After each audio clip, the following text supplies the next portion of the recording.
And he's living with another moron! I say every message. During a 25-year career, Imus has personally crashed or professionally burned dozens of times, only to fly again to the top of the toughest radio market in the country, where he reportedly makes $1.5 million a year. And I'm a millionaire. For 4.5 hours every day, this gum-chewing, mineral water-swigging, current events junkie holds court. On the phone with us now are you in Washington, D.C.? Yes, I am, Imus. How you doing this morning? I'm fine. Senator Bill Bradley, good morning. At the crack of dawn, he's likely to be talking politics with a U.S. senator. Well, we certainly haven't talked since events happened in the Soviet Union, that's for sure. No, we haven't. So can you explain to me, I mean, I understand about they apparently rejecting this autocratic form of government. A half hour later, he's talking trash with a local porn queen. The bird's the word. I'm in. Robin Bird, how are you? How are you? You're looking fine. So are you, baby. Truth be told, this guy's as intelligent as he is irascible. He just prefers being irascible. He's a gutless worm. No doubt about it. Along with his team of regulars, newsman Charles McCord and Imus's producer and engineer who chime in from the gallery, this guy loves playing philosopher king of the locker room. Just ask his traffic reporter.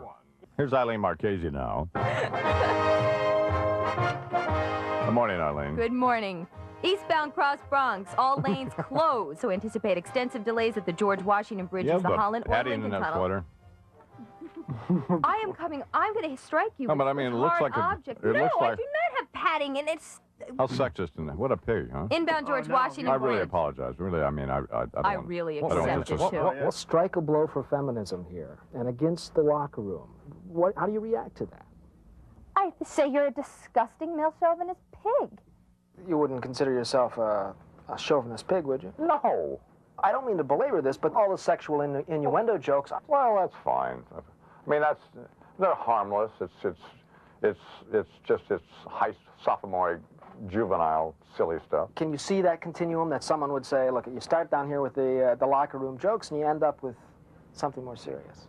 Well, there's a lot of elements in this show. You know, it goes a bunch of different places, so that's part of it. I thought like a woman's breasts, I thought they were identical, but they're not. No, Larry Tisch is a murderer. Like, for example, I have 3 testicles. Is there any topic that's off limits with you?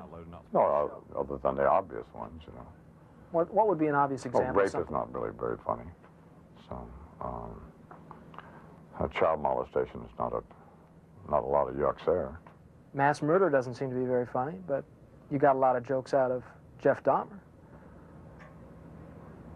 Well, you know what we'd like to do? We'd like to send you to Milwaukee, do your next story.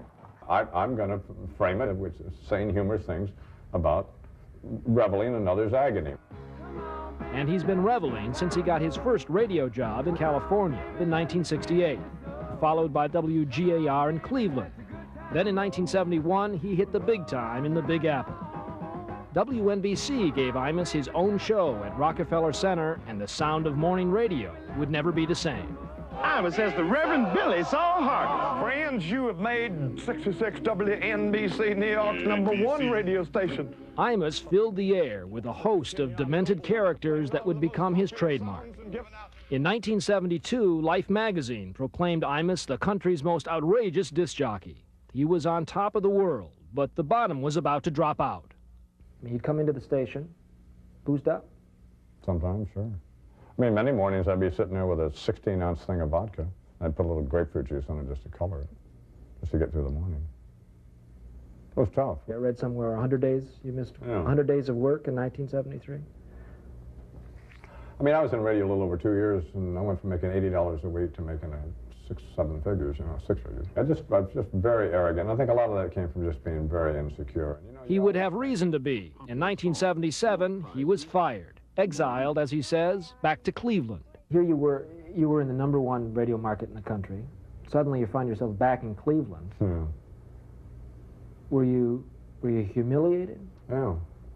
I was the big guy. I was the guy. I mean, I was the guy in radio. And he would be again. In 1979, WNBC rehired Imus to jumpstart their sagging ratings. He was back on top, only to stumble again, tripped up by a voracious cocaine habit. His longtime chauffeur, Brant Eaton, watched the fall. During those days, did you think that this is a man who's going to self-destruct? I didn't really know. Though dazed and drugged, Imus tried to keep up appearances, but his mask was cracking. What was the bottom of the barrel for you? July 17th, 1987 was the worst day I ever had in my life. It was the last day of a 9-day booze binge. And I was just in horrible shape. I mean, I was shaking and I couldn't. I weighed 152 pounds. And I looked at myself in the mirror and said, this is insanity. 1 month in a rehab center, and 4 years later, Imus is still on a treadmill, but he's traded compulsions. Fanatic about his health, he now runs 6 days a week, at home in his Manhattan apartment or on the road. The mouth that roared was back.